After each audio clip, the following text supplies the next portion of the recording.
Afternoon all, hope you're all keeping well. Well, today I've been grinding out the base of the ribs.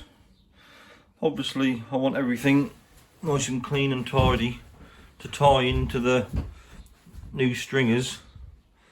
You can see I've ground them out pretty well compared to what they were. Obviously ground all the lip and ground all the gel coat off the stringers and cut back. That was tied in at the sides, ready for reglassing. Obviously if you look there, you want them totally clear and clean, because obviously the new stringer is going to go across here, glass to the floor, new foam stringer. And obviously that will be tied in glass to that. So that's one continual frame going across the boat up to the other rib.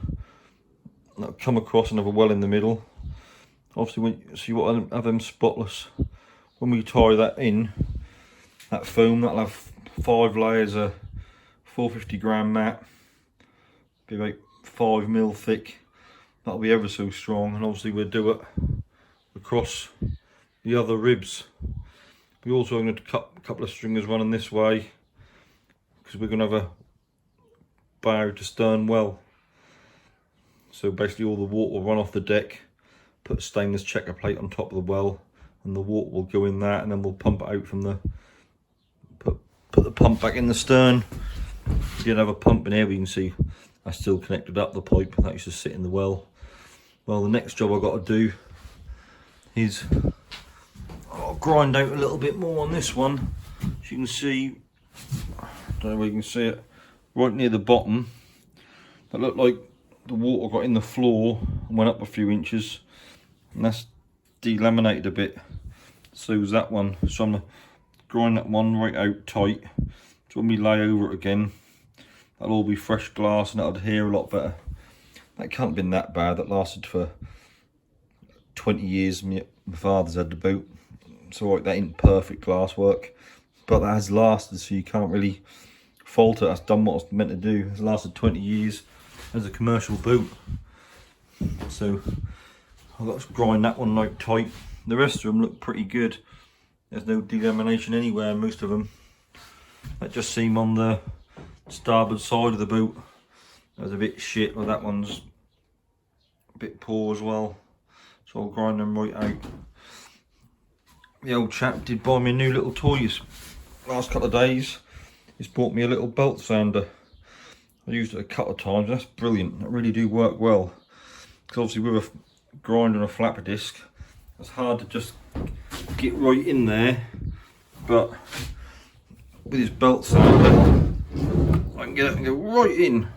You don't see many of these belt sanders about. They're about a 30 mil wide belt, but they do work well. They are brilliant little bits of kit.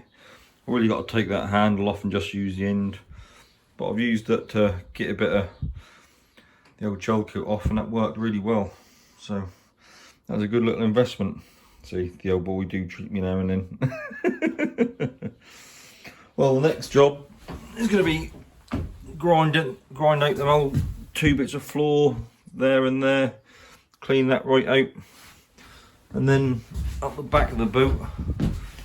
I don't know why the boat builder's done it, but if you look, the transom, the wood in the transom don't go fully to the floor. There's about 1.5 inch gap between the bit of wood and the floor. I can't work why they've done that out, why they've done it like that. Obviously they're old school lot. And they also put a leg in as well, you see there. Well, that's obviously come from the wooden heritage, innit? They're then migrating from wood to fiberglass when they fitted this boat out. You never put a knee in the back of the boat anymore, do you? That's a thing of the past. Well, I'm gonna have to think of some way of getting in there and grinding that gel coat off. And I'll probably put a bit of foam across the back there and tie that all in. That's gonna be a nightmare doing it, because you've got a little lips there from the old floor.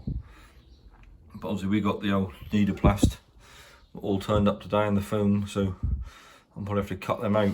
I've left the lips on the side. That's nice. That's a nice datum around the edge of the boat to sit the nidaplast on, or they can take the weight. Well, let's take a little bit of the weight, but when we get all the stringers across the boat, we won't need them. Well, where that delaminated the last couple of inches of the rib, I think it's because all the floor would all come away. I'll grind that right back, and that one, and that one. So obviously, when we put the bit of foam stringer in, that's going to get tied back in with another 5 layers of 450 gram mat. So I'll tie them back in again. Of that front section there, that weren't stuck to that wood very well. So to get them little bits of floor out, I've cut them all away and ground them out, so they're now gone. The next thing to do now is decide what to do on this transom here, because the wood doesn't hit the floor. I'm trying to get in that groove to get the gel coat out to lay glass on it, because you obviously don't lay on gel coat, it will be a nightmare. So I don't know whether to get a bit of foam and clean that bit above it, and run a bit of foam across there and that side, going higher than the floor, and just glassing over the lot.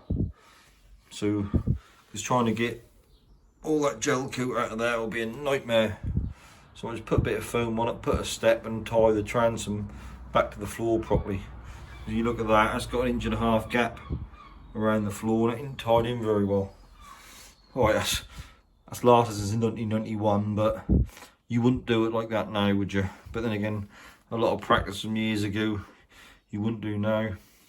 But that's life. As people have got better at it and things have moved on, you get better. But that's getting there now. That really is. All the materials arrived today from a fiberglass supplier, and I've got to say the fiberglass supplier is very good. Things like nidaplast sheet was half the price anywhere else.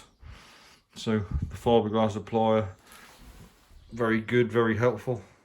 I never used them before, they're from miles away, and we wanted the nidaplast and the foam sheets in 8x4 sheets. And they said we normally don't do that, we normally sell them in 4x4. But they were good. They then paid for the extra pallet themselves, so that saved us 80 quid.